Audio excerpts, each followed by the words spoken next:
My dad always told me, like, people can take everything away from you, but they can't take away what you've learned. And so I think it was really important to go to college because of that.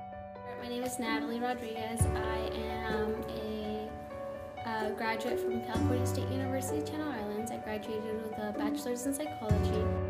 I was born in Orange County, and I grew up, I was there for about 7 years, and then my family moved down to Mira Loma.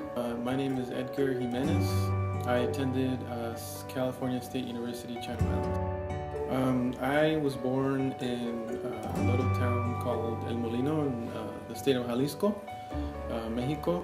And when I was attending 3rd grade, then moved to the U.S., grew up in Santa Barbara, California, and attended college here in Ventura County.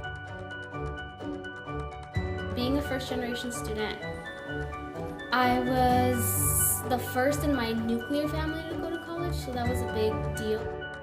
Feels like a little bit of some pressure. A lot of pressure, I think. Yeah. Because you kind of look back and you think, like, I owe it to my parents. Like, if I don't want to go to college, it doesn't matter, because I owe it to them because they struggled to get me here. And I think for a lot of Hispanic parents, in their mindset, it's education. That's your way out of poverty.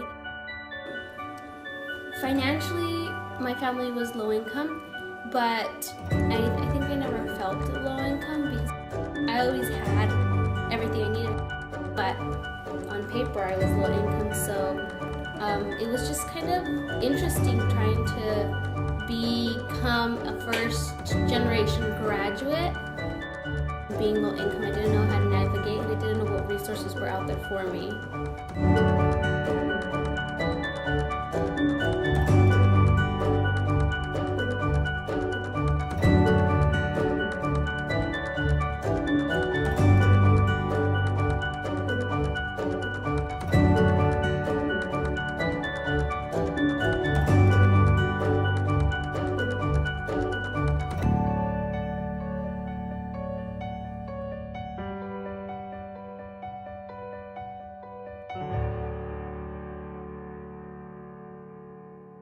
You look at how much is it going to cost, and you look at, $24,000, $34,000, and at that time it seems like, where am I gonna pay all this stuff? How am I even gonna tell them, oh, my tuition, by the way, is probably gonna be this much? You don't want to talk about that. That, to me, it was more, I'm putting pressure back on them. So why would I do that?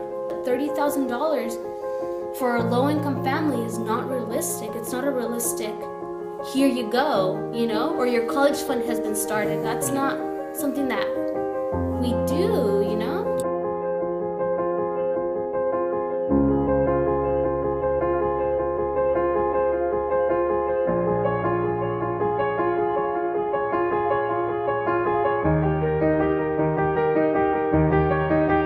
The way college is perceived is like, your income is going to be higher.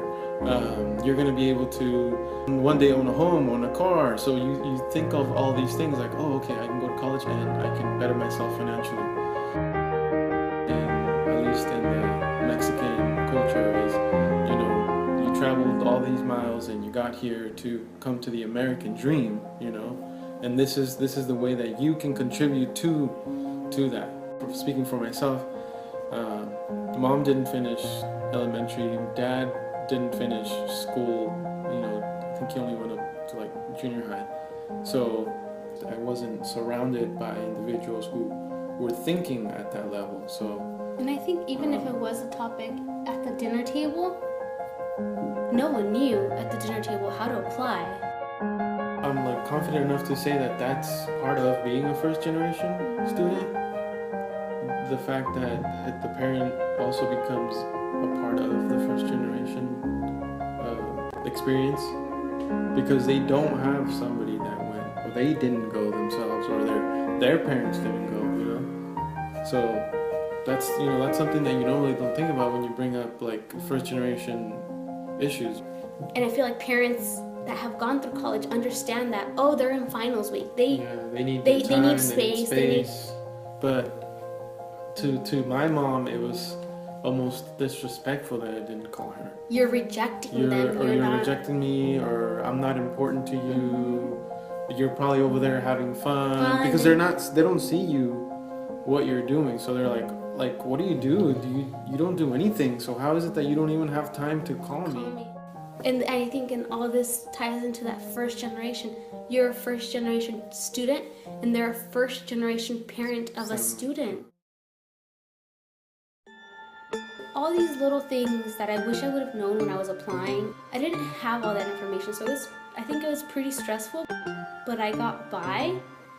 And I have to acknowledge that my parents, even though they didn't know how, they were there to support me.